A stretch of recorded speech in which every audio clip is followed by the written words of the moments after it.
ঢাকাই চলচ্চিত্রের সবচেয়ে আলোচিত জুটির নাম বললেই প্রথমে আসে শাকিব খান ও অপু বিশ্বাস। দীর্ঘ বিরতির পর আবারও বড় পর্দায় ফিরছে এই তারকা জুটি। ইতোমধ্যেই দর্শকদের মধ্যে বাড়তি আগ্রহ তৈরি করেছে তাদের সিনেমা। চলতি বছরের ঈদ উল ফিতরে প্রেক্ষাগৃহে তাদের নতুন সিনেমা মুক্তির প্রস্তুতিও শুরু হয়ে গেছে।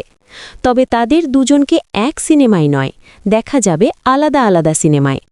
শাকিব রোজা ঈদে দর্শকের সামনে আসবেন প্রিন্স সিনেমা নিয়ে, আর অপুকে দেখা যাবে দুর্বার নামের সিনেমায়। শাকিব খান অভিনীত Prince once upon a time in Dhaka সিনেমার শুটিং শুরু হয়েছে। ছবিটি নির্মাণ করছেন আবু হায়াত মাহমুদ।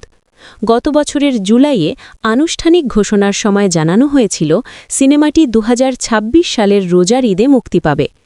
এই সিনেমায় শাকিব খানকে দেখা যাবে ৯০-এর দশকের এক গ্যাংস্টার চরিত্রে। তার বিপরীতে অভিনয় করছেন তাসনিয়া ফারিন, যার নাম গত ডিসেম্বরে আনুষ্ঠানিকভাবে ঘোষণা করা হয়। ছবিতে আরও রয়েছেন অভিনেতা এজাজুল ইসলাম। সিনেমাটির নির্মাতা আবু হায়াত মাহমুদ জানান, দেশের মধ্যেই শুটিং শুরু করা হয়েছে। তিনি বলেন, কাজ থামিয়ে না রাখতে দেশেই শুটিং শুরু করেছি। আশা করছি খুব দ্রুতই ভিসা সমস্যার সমাধান হবে। অনুমতি পেলেই নির্ধারিত লোকেশনে দেশের শিল্পীদের নিয়ে শুটিং করা হবে। শিগগিরই প্রকাশ করা হবে সিনেমার ফার্স্ট লুক। প্রযোজনা সূত্রে জানা গেছে, বর্তমানে ঢাকার বিভিন্ন লোকেশনে প্রিন্সের শুটিং চলছে। আগামী ১০ জানুয়ারি থেকে শুটিংয়ে যোগ দেবেন শাকিব খান। বাংলাদেশের অংশ শেষ হলে পুরো টিম পাড়ি জমাবে শ্রীলঙ্কায়। সেখানে ছবির বড় একটি অংশের শুটিং হবে।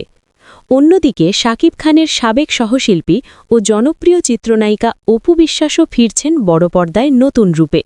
নির্মাতা কামরুল হাসান ফুয়াদ নির্মাণ করছেন থ্রিলারধর্মী সিনেমা দুর্বার। নতুন বছর উপলক্ষে প্রকাশিত হয়েছে ছবিটির প্রথম পোস্টার।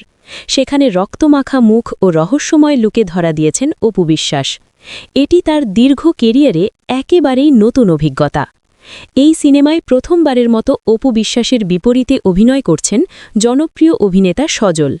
নির্মাতা কামরুল হাসান ফুয়াদ বলেন, দর্শকরা দুর্বার ছবিতে অপু বিশ্বাসকে একেবারেই ভিন্ন রূপে দেখতে পাবেন।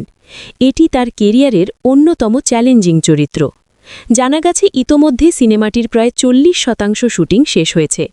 ২০২৩ সালের পর বড় পর্দায় নিয়মিত দেখা না গেলেও ২০২৬-এ দুর্বার দিয়ে অপু বিশ্বাসের জোরালো প্রত্যাবর্তনের ইঙ্গিত মিলছে। নতুন সহশিল্পী সজলকে নিয়ে সন্তুষ্ট অপু বিশ্বাসও। তিনি সজলের অভিনয় ও পেশাদারিত্বের প্রশংসা করেছেন।